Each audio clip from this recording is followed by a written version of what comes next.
Mga kwento ni Felmo.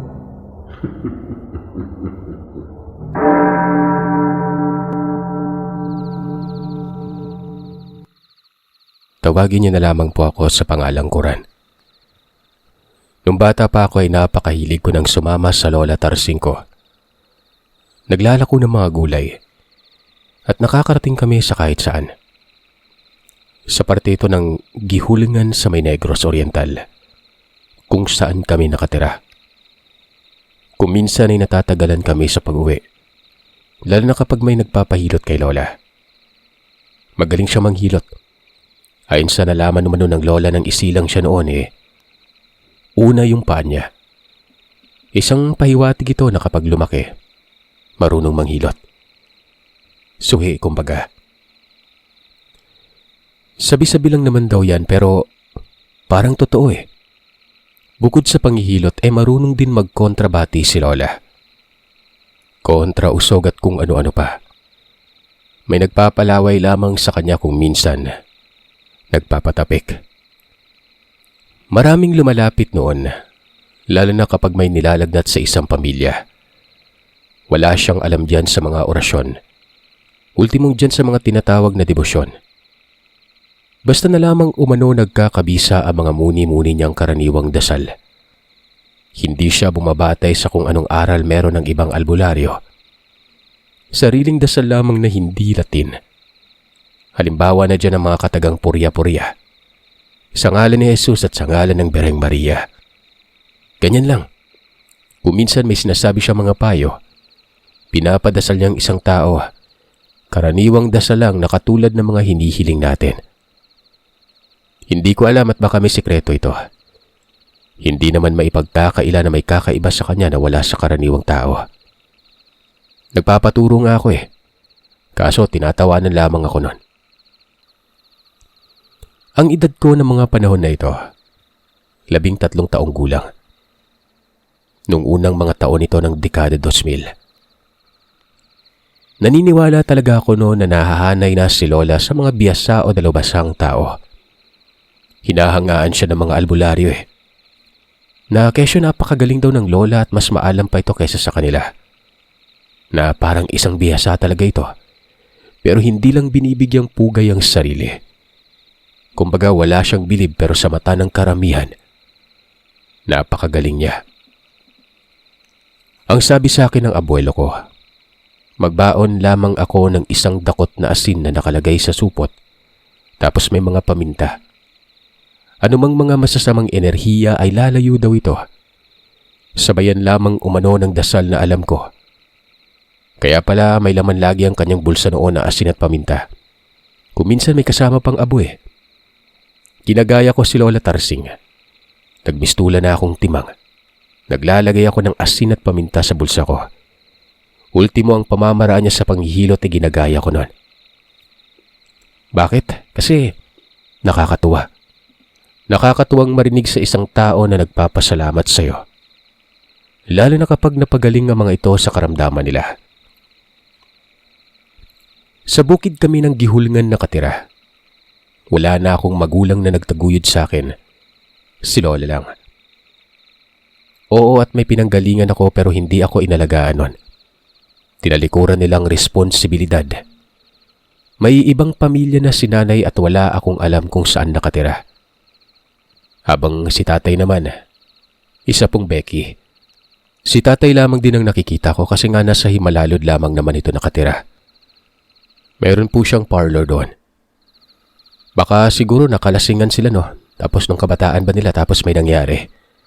At dahil doon kinakahiya na ang lahat pero ayun, nabuo ako. Nagmana ata ako sa tatay ko, Sir Seth. Medyo binabai ako noon. May mga nagpadala na ng kwento dito na katulad ko ng kasarian. Katunayan ito yung nag-udyok sa akin na magbahagi na rin ng karanasan ko. Hindi ko malimot-limutan ang lahat nung nagkasakit si Lola. Bakasyon yun. Nilagnat lang tapos panay tawag sa akin. Naririyan lamang ako sa gilid niya. Pero tawag ng tawag. Ni hindi na nga ako noon makaasikaso sa mga kinakailangan niyang gamot. Pero naipadoktor na si Lola noon. Ayon naman sa doktor noon, sobrang pagod lang ng katawan at kailangan lang nito ng pahinga at bitamina. Pinauwi lamang kami, pero nagpabalik-balik ang lagnat. Gabi noon, at kung hindi ako nagkakamali, pasado 9:00. Tumabi na ako kay Lola. Hindi naman nakapikit ang mga mata, pero hindi siya nakakakita. Sinuri ko pa gamit ng kamay habang kinakaway sa kanya mukha noon. Wala nang paningin si Lola noon. Kaya pala tinatawag niya ako. Hinawakan ko siya sa kamay. Dinakma niya bigla ang kamay ko. Ang higpit ng pagkakahawak niya. Ang sabi ay mag-iingat daw ako at ilapit ko daw ang tenga ko kasi nga meron siyang ibubulong noon. Kinakabahan na ako, Sir Seth, na para bang naghabili ng abuela ko. Sabi ko naman huwag siyang magsalita ng ganon. Bata pa ako at kinakailangan ko pa siya. Ako din naman, Apo. Hindi ko pa gustong mawala. Pero tinatawag niya na ako. Tinatawag na ako ng taong may mahabang buhok. Maputi. Parang siya yung Panginoon. Ang sabi niya sa akin ay ipaubaya ko na lang daw sa'yo kasi nga hindi na kinakaya ng katawan ko. Umari ka, may ibubulong ako. Marahan kong inilapit ang tenga ko sa kanya. Bigla na lamang siyang bumangon ng bahagya. Binulungan ako nito pero iba ang boses na narinig ko noon. Lalaking boses. Yung tipong parang nasa loob ng simbahan ng tunog. Ang sabi noon ay kukunin niya na ang Lola Tarsing. Ako na daw ang bahala. Lumuwag ang pagkahawak ni Lola. Bumagsak ang kanyang katawan. Nakapikit na ang mga mata pero nakangiti ng bahagya. Napasigaw ako noon. Pumalahaw ng iyak. Wala na si Lola. Humingi pa ako ng tulong sa kapitbahay namin noon. Isinugod si Lola sa may ospital pero wala na talaga. Napakasakit. Iniwan na ako ng taong mahal na mahal ko. Ang taong nagtaguyod sa akin sa kabila ng katandaan nito. Na parang pinagkaitan ako ng tadhana. Ako na lang mag-isa sa buhay. Nung araw ng libing ay dumating ang nanay ko. Galit na galit ako sa kanya. Hindi ko siya pinapansin. Sabi niya kukunin niya raw ako. Pag-aaralin. Siya umano magpapatuloy sa pagpapalaki sa akin pero tumanggi ako. Kakuwag na lang. Kaya ko ang sarili ko. Hindi ako pinilit pero nag-iwan ng pera at address kung saan siya nakatira. Itong kapitbahay namin na sinasabi ko, ulay yun. Kumbaga, nagkaedad na lang pero walang asawa. Parang takot sa lalaki. Sabi noon na walang problema kung ayaw ko daw sumama sa nanay ko dahil naroroon naman daw siya. Pangalanan natin itong Ginang Beth. Kaibigan ito ni Lola at talagang kasunod ng abuelo ko. May mga 10 di pa ata ang layo ng bahay niya mula sa amin. Ang kasama niyang doon ay yung katiwala niyang babae din. Bali, adunahan ng ulay na ito. Maraming pinagkakakitaan tapos malawak pang lupain na may mga sakahan. Ako naman noon tumatangulang. Galante naman kasi si Ginang Beth. Sabi ko naririyan lang naman siya, ilalapit na lamang ako kapag hindi ko na kaya. Sa unang mga linggo ay naroroon pa ako sa estadong nagdadalamhati. Walang oras na hindi ko naiisip si Lola. Walang mga sandaling hindi ako napapaiyak kapag naaalala ko ang pagsasama naming dalawa. Yung mga ngiti niya, payo at ang kakulitan nito. Hanggang sa isang umaga. Nagsasaing ako noon. Tapos nagtungo ako sa may sala. Binuksan ko ang bintana. Sarado pa kasi lahat ng bintana noon. Nagtataka ako noon gawa ng pagkasilip ko sa bintana. Sobrang liwanag. Nakaharap sa silangan ng bintanang yon pero hindi pangkaraniwan na liwanag. Puting nakakasilaw lamang ang nakikita ko. Hanggang sa nakarinig ako ng boses. Ang sabi, natatandaan ko daw ang mga sinabi niya. Basta, para bang pinapaalala nito yung bulong kasi nga Yung boses na yon, kaparehas talaga nagbumulong sa akin si Lola. Ilang mga sandali lang, malawak na patagan ang nakikita ko. Maisan dapat ito pero hindi na napangalagaan pa. Nawala na yung napakaliwanag at sabi ko sa sarili ko, ano yun? Nababaliw na ba ako? Nagilamos ako. Doon lang sa may alababo namin. Maya-maya ay bumalik ako sa silid nun. Humiga. Iniisip ko na bakit ganon. Hindi kaya totoo talaga mga sinabi sa akin ni Lola na kinukuha na siya ng Diyos at ako nang papalit. Binaliwala ko lang ito nung bumulong si Lola. Inakala ko lang na baka dahil yun sa labis na pag-aalala. Pero para bang may kakaiba talaga. Lalo pat sa tuwing nagigising ako ay mukha ng lalaking may puting damit ang nakikita ko. Hanggang sa nakita ko yung supot na laging daladala ni Lola. Naroroon lamang ito sa brandilya. Itong brandilya dibisyon ng dingding. Kinuha ko yon. Tapos nilagay ko sa bulsa ko. Lumabas ako ng bahay, naglinis at mamaya lang ay mag-aagahan na nun. Hanggang sa may dumating na tao. Lalaki. May edad na ito. Tinanong kung nasaan si Lola. Hindi daw kasi nagtungo sa bahay nila. May ipapasuri daw siya noon. Ang anak niya na hindi nakakatulog. Buntis pa naman umano. Wala na po si Lola, Manong. 2 linggo nang nakalipas. Nailibing na po. Aba, pasensya na at hindi ko alam. Nakikiramay ako, iho. Pasensya na talaga. Hahanap na lamang ako ng ibang albularyo. Tumango lang ako. Pagkaalis niya, hindi ako napalagay. Hindi ko maintindihan pero hindi talaga ako napapalagay nun. Kumabog pa nga ng malakas ang dibdib ko, Sir Seth. Tapos ay nagtayuan ng mga balahibo ko tapos nahilo ako nun. Ilang mga sandali lang ay nakita ko ang imahe ng Lola. Doon lang sa may daanan. Nakatitig ito sa akin at nakangiti pero nawala din kaagad na para bang isang pahiwatig nun. Sumagi sa isip ko na baka gusto ni Lola na tulungan ko yon. Baka ako na nga ang susunod sa yapak na tinatahak niya. Pero naguguluhan ako. Bakit nga ba? Sa pagkakaalam ko sa mga kwento-kwento ng Lola sa akin, suhi daw siya At ito ay nagiging dahilan kung bakit magaling siya sa hilot. Suhi ito na yung nakauna ang paa ng sanggol sa pagkapanganak. Dapat siya lang Hindi naman ako ganon. Pero iniisip ko na lang na baka sumapi sa akin si Lola. Dali-dali kong hinabol ang matandang lalaki tapos tinawag ko ito at sinabing, "Ako na po, Manong. Kaya ko naman siguro yon. Sasama po ako.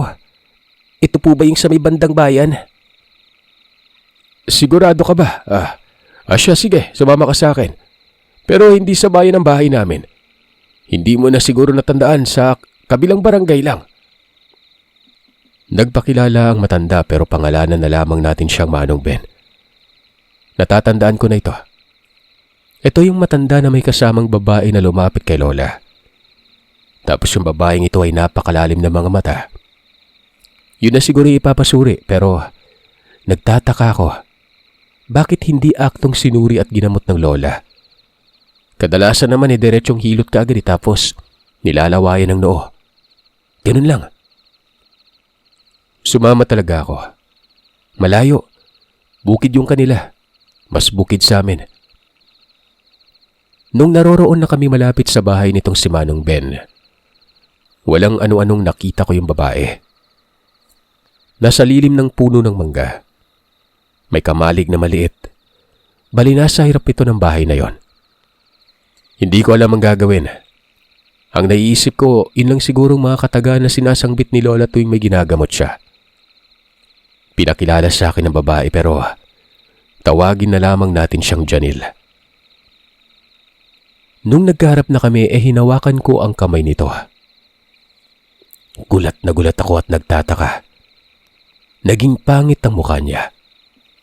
Yung tipong nakangisi na tapos parang lalaki nun. Ang mga ngipin ay animoy bulok lahat pero matutulis.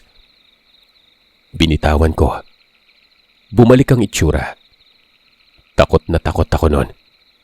Kapansin-pansin ang pagiging balisa ko. Hinawakan ko itong muli.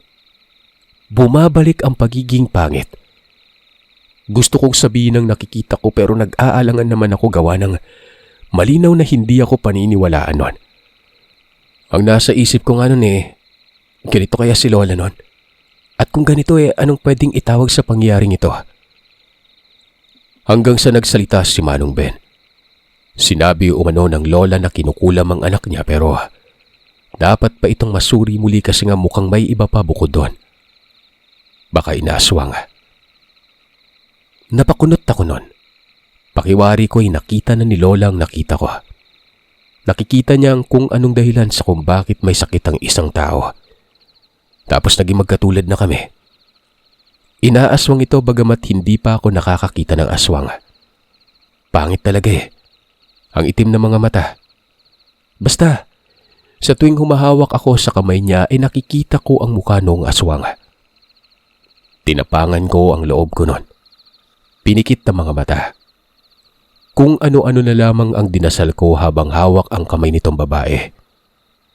May sa Biblia at may likha ko lang. Pagkabuka ko sa mga mata, nakita ko yung pangit na mukha na para bang nasasaktan. Hindi na yun nakangisi, kundi nakasimangot ito. Hanggang sa nawala yun, dinilaan ko na ang daliri ko sabay lapat nito sa noo ng babae. At guhit ng pakorting krus. Binitawan ko ang kamay ng anak ni Manong Ben.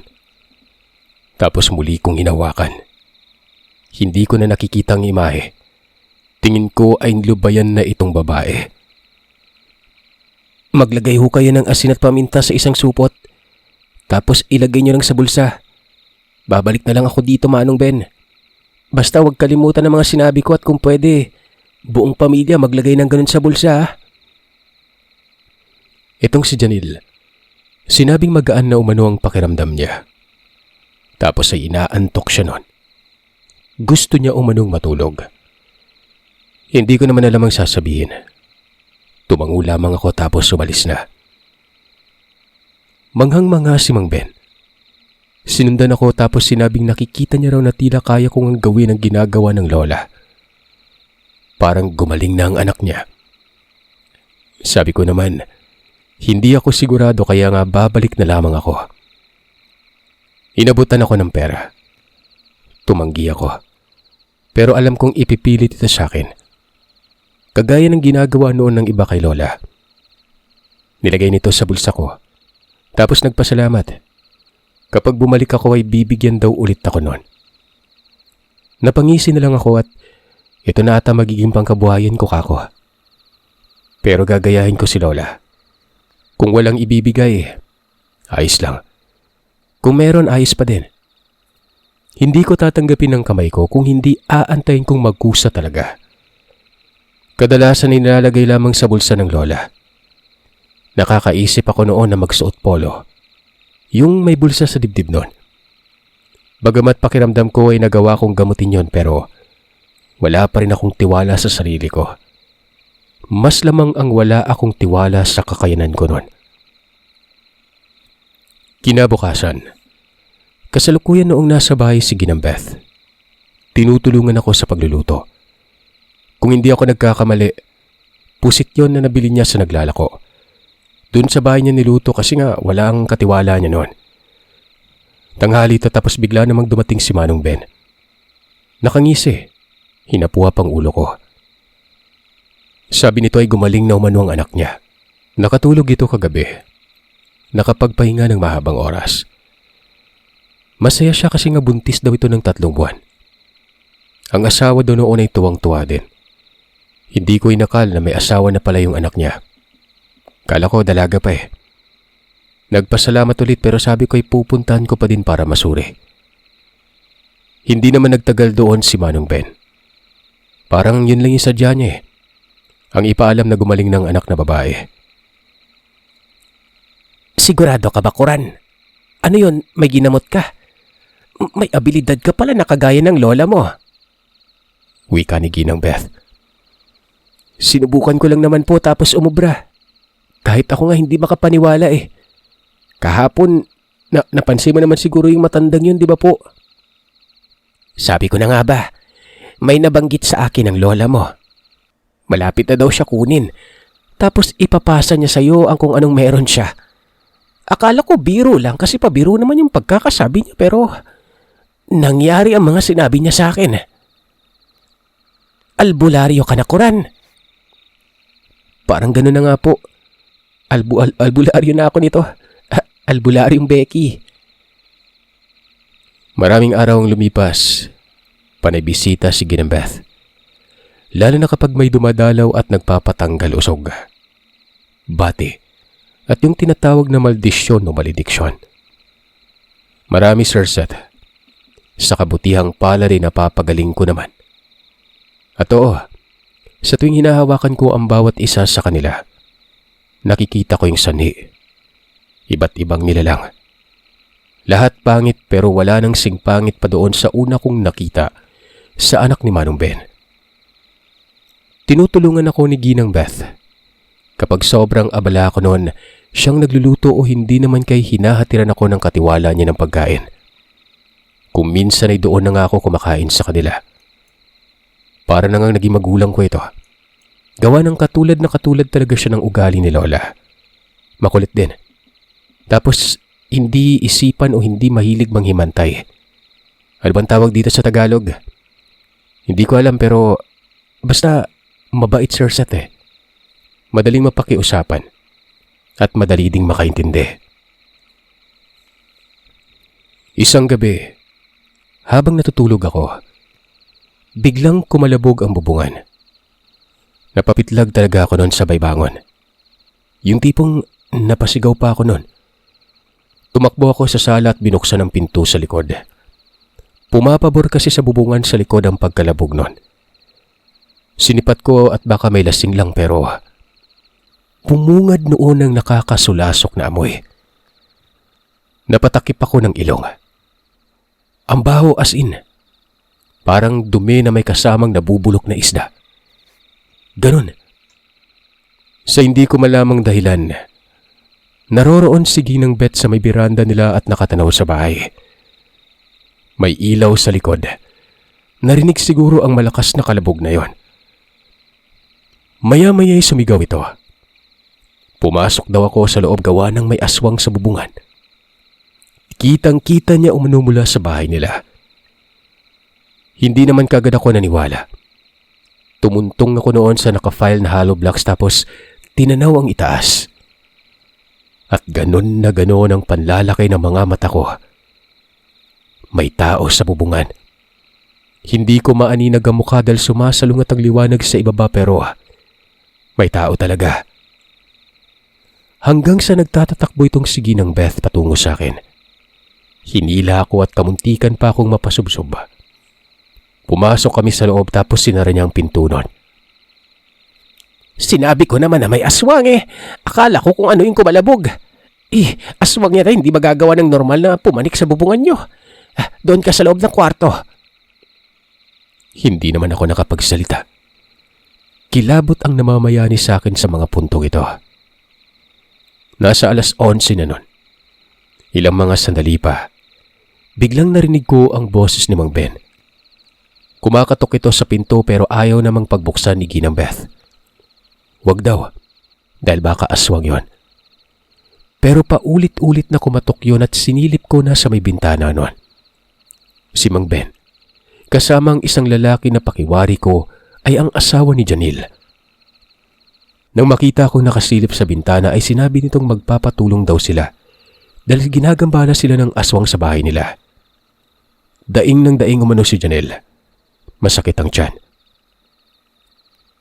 Walang ano-anong binuksan na ni Ginang Beth ang pintuan. Pinapasok itong dalawa. Kailan ba? Ngayon lang ba? Ngayon lang ba yan, Ben? Kanina, mga 9:00, Ginang Beth. Tapos nawawala pero hindi na ako nagdalawang isip na magtungo dito. Ibang albularyo sana pero sa tingin ko, mas makakatulong si Kuran. Kung hindi mo na itatanong, ang aswang na sinasabi mo ay naririto ngayon. Nasa bubungan. Kaya nga nandito ako sa bahay ni Kuran. Ano bang meron? Bakit may aswang? Sumagi sa isip ko yung nakita ko sa mukha ni Janil. Hindi kaya ito yung aswang na yon? Baka gumagante. Para bang lumalakas ang loob ko. Parang may nagtutulak sa akin na harapin yon.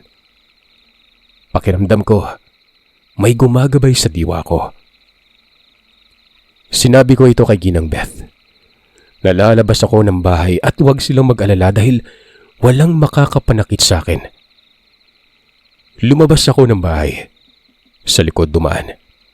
Nakasunod si Ginang Beth at sinasangbit ako pero hindi ko pinapansin. Pagtingin ko sa bubungan, wala na doon ang aswang. Kinakabahan na talaga ako noon. Kumbaga, malakas ang loob ko pero naroroon pa rin ang agam-agam. Nakasilip silang lahat sa may bintana. Nagtungo ako sa may pagitan ng bahay namin ni Lola at bahay ni Ginang Beth. Dito ay may nakatayong tao sa may gilid lamang ng puno ng niyog. Kitang-kita ko yung mukha niya. Sa palagay ko ay nasa lampas 20 ang edad nun. Nakipagtitigan ako dito. Nakahubad pang itaas ito. Bigla yung nagsalita at galit na galit ang boses niya.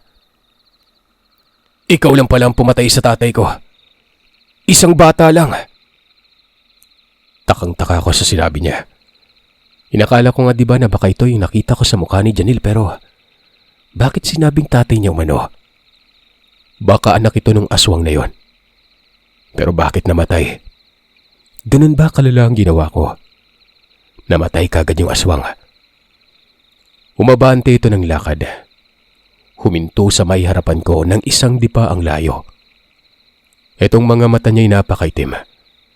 Tinatamaan niyo ng liwanag sa likod ng bahay. Nagdasal ako nun. Basta likha ko lang nadasal tapos may kasamang sa ngalan ni Jesus. Sugpuin itong kampo ng dilim. Bigla akong sinakal. Nagulat ako gawa ng napakabilis nun. Ni hindi ko man lang namalayang humakbang na para bang isang iglap lang. Naroroon na ito sa harapan ko. Doon ko napagtanto na yung napakabahong amoy. Galing sa kanya. Nakakasuka tapos unti-unting nagiging pangit ang mukha nito. Para bang nalulusaw tingnan. Tapos ayun, napakapangit na at matutulis sa mga ngipin. Matutulis na parang sira-sira. Buhay ang kinuha mo. Buhay din ang babawiin ko. Ang alam ko, tinulungan ko lang yung babae kasi nga parang ginagambala ng aswang. Hindi ko alam na mamamatay pala yun sa pamamagitan lang ng ginawa ko eh. Pumiglas ako noon pero pinagtatawanan lamang ako nito. Hinablot ako at nilayo sa bahay.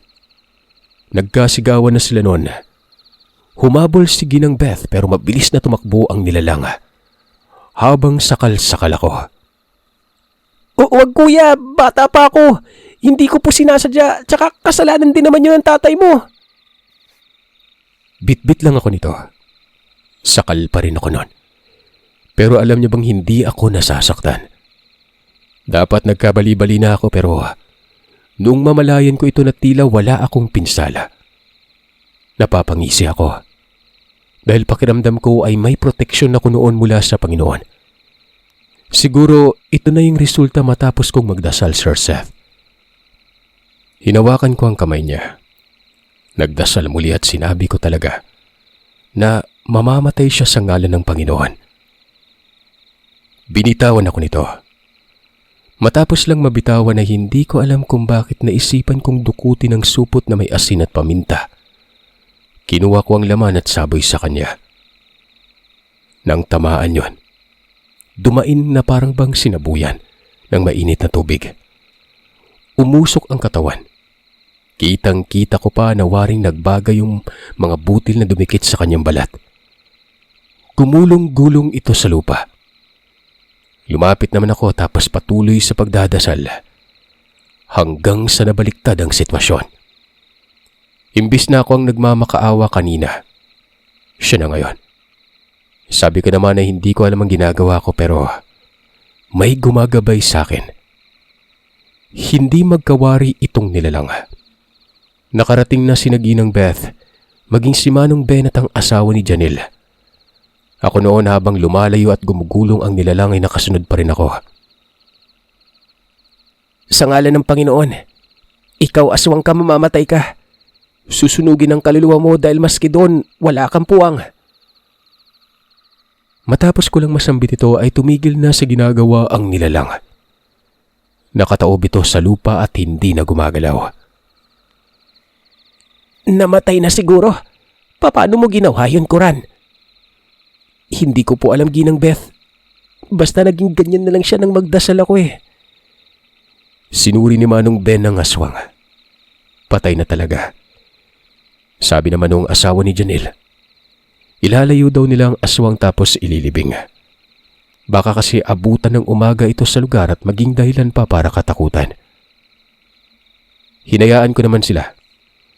Basta't hanggang sa mga puntong yun ay hindi ako makapaniwala sa nagawa ko. Ultimong aswang ay kaya kong sugpuin nun. Siguro yung mga nangbati na mga elemento ay nagsimatay na mga yun ang gamutin ko ang kada taong lumalapit sa akin. Maliban na lamang doon sa wala talaga akong nakikita kapag hinawakan ko ang kamay. Tingin ko, normal na sakit lang ang taglay ng ibang tao. Hindi ko napapagaling ang ganon. Kinabukasan ay parang wala lang. Bumisita si Manong Ben at kasama pa rin ang asawa ni Janelle. Nailibing daw nila pero nagpatulong sa ibang albularyo kasi parang wala pa nga akong alam noon. Pinugutan daw yun ng ulo sa kapat tinabunan ng lupa. Maya-maya, may dumating pang ibang tao at sa pagkakataong ito, mga albularyo. Manghang-mangha ang mga yon dahil nalaman pala nila ang ginawa ko. Ang isa sa mga ito, yun ang pumugot sa ulo ng aswang. Pero ang tanong, sa kung paano ko daw pinatay. Sinabi ko naman na nagdasal lang ako. Pero pakiramdam ko talaga ang ikinamatay noong nilalang.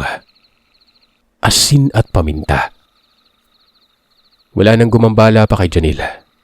Wari ko yun lang ang mga aswang sa lugar. Naging tanyag ako.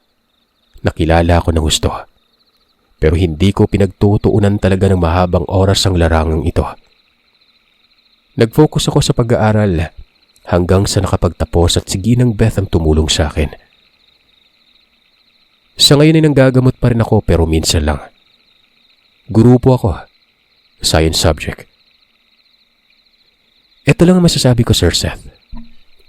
Totoo ang mga kampon ng dilim. Totoong may Panginoon. Totoo ang kasulatan sa Biblia. Ang paniniwala natin ang magbibigay sa atin ng liwanag at gabay para matupad ang mga hangarin natin para sa mabuti.